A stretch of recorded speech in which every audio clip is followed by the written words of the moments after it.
Voi dell'orchestra e del coro della Fenice avete chiesto anche la sospensione dello stesso sovrintendente?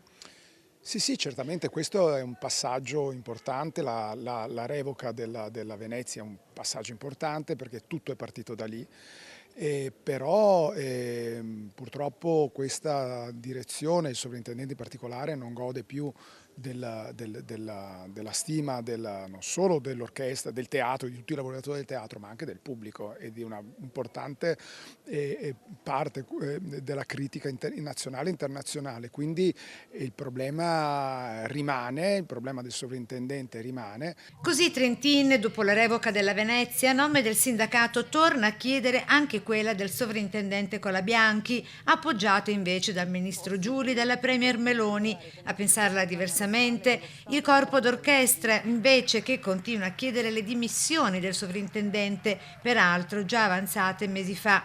Nelle scorse ore i festeggiamenti intanto alla notizia del Requiem della Venezia, con il pubblico e l'orchestra in piedi all'unisono dentro come fuori il teatro, appresa la notizia.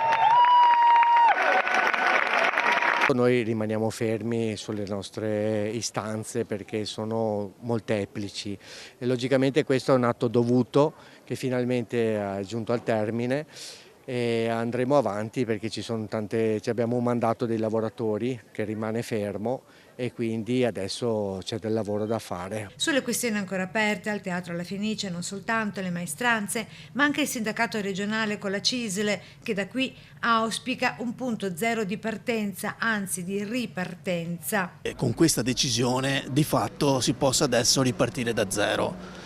Ovviamente questo è un auspicio dettato anche dal fatto che noi dobbiamo affrontare tantissimi altri argomenti all'interno del teatro e quindi per affrontare questi argomenti c'era la necessità di avere un clima più disteso, cosa che prima purtroppo non c'era. Infine, da donna a donna, il fair play e l'eleganza con cui questa violinista dell'orchestra La Fenice augura il meglio alla Venezia. In orchestra, in tutto il teatro, donne ce ne sono tantissime, basta vedere i nostri video, insomma siamo in tante musiciste, ma in tutti i settori, chiaramente nel coro per ovvie ragioni, e nei reparti tecnici, per cui non c'è mai stata questa discriminazione, è stata solo una questione di metodo non condiviso.